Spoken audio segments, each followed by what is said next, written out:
बिस्मिल्लाहिर्रहमानिर्रहीम बिस्मिल्लाहिर्रहमानिर्रहीम अस्सलाम वालेकुम रहमतुल्लाहि व बरकातहू। जैसे कल भी हमने सूरह बकर की 2 आयतों का तर्जुमा तफसीर और खुलासा बयान किया था, जिसमें इरशाद रब्बानी हो रहा था कि अगर है तंग दस्त तो मोहलत देनी चाहिए कशाइश होने तक, और बख्श दो तो बहुत बेहतर है तुम्हारे लिए अगर तुमको खबर है।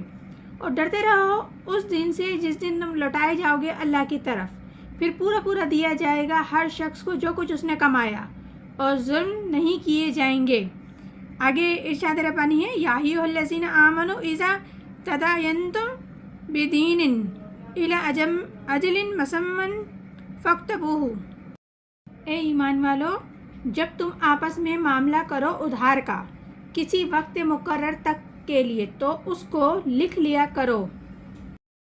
ये आयत कुरान मजीद की तवील तरीन आयत है। इसे आयतुल तीन भी कहा जाता है कर्ज के मामले के हवाले से, कि किसी भी रकम को देना हो कारोबार के तौर पर, दो बंदों के दरमियान कोई इश्तराक है, तो जो भी हो, जो भी नतीजे निकले तो इसके बारे में हुक्म है कि आप लिख लिया करें।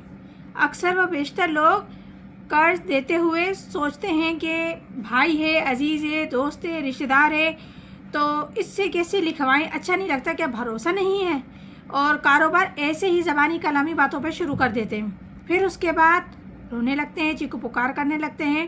तो इसीलिए हदीस मुबारक में है कि अल्लाह ताला 3 किस्म के लोगों की फरियाद नहीं सुनता। एक वो जो कर्ज लेते या देते वक्त मामलात लिखते नहीं हैं और फिर बाद में रोते हैं। दूसरा वो जो अपनी बीवी के हाथों तंग है, शिकवा करता है, शिकायत करता है, लेकिन तलाक नहीं देता, जबकि अल्लाह ताला ने रास्ता तुम्हारे लिए खुला रखा है, फिर क्यों नहीं इख्तियार करते। तो इसीलिए इस आयत में बताया जा रहा है कि ए अहले ईमान, जब भी तुम कर्ज का मामला करो तो एक मुकर्रर वक्त तक के लिए अगर तुम किसी से कर्ज ले रहे हो तो उस मुकर्रर वक्त को लिख लो कि कब वापस देना है और कब लिया है, तो उसको लिख लिया करो, ये वाजिब है।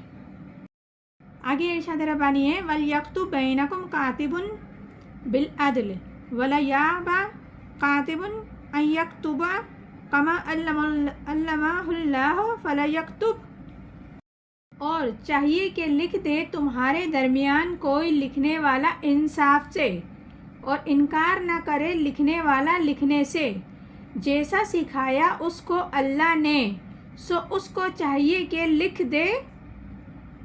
इस आयत में बताया जा रहा है तुम्हारे माबेन लिखने वाला अदल और इंसाफ के साथ तहरीर करे, यानी कि पूरी ईमानदारी के साथ लिखे, किसी भी किस्म की गलती कोताही नहीं करे, ना ही किसी भी किस्म की कोई डंडी मारे।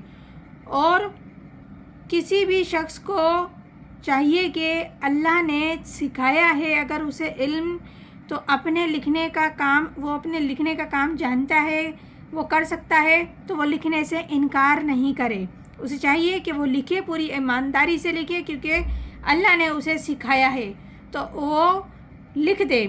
क्योंकि उस वक्त माशरे में पढ़े लिखे लोग बहुत कम हुआ करते थे, कमो पेशी होते थे। तो जो जानते थे इल्म, जो जानते हैं, जिन्हें अल्लाह ने सिखाया है, तो वो पूरी ईमानदारी के साथ लिख दे जो वो लिखवाना चाहते हैं।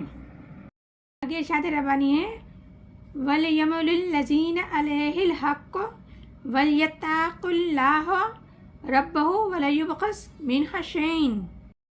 और लिखवाए वो शख्स कि जिस पर कर्ज है, यानी कि जिसे कर्ज दे रहे हैं, और डरे अल्लाह से, और जो उसका रब है, और कम ना करे उसमें से कुछ भी। इस आयत का मतलब ये है कि लिखते वक्त लिखवाए वो, इमला वो करे, लिखवाए वो जिसके ज़िम्मे आ रही है रकम, जिसका माल है, वो नहीं लिखवाएगा। जिसको दिया जा रहा है वो लिखवाएगा कि मैंने क्या ज़िम्मेदारी ली है या ले रहा हूँ, और वो अपने जो भी कायदे कानून है, उसूल है, टाइम है, जो भी उसे लिखनाना है, लौटानी है रकम उसको, तो वो सारे शराइत हैं, जो तारीख है देने की, लेने की, और किस वक्त उसको लौटानी है, वो सारी बातें वो लिखवाएगा जिसे दिया जा रहा है।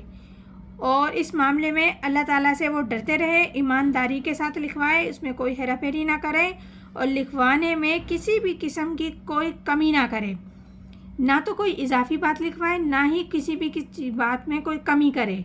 बिल्कुल ईमानदारी के साथ اخلاص کے ساتھ پورا صحیح سے تحریر کرے۔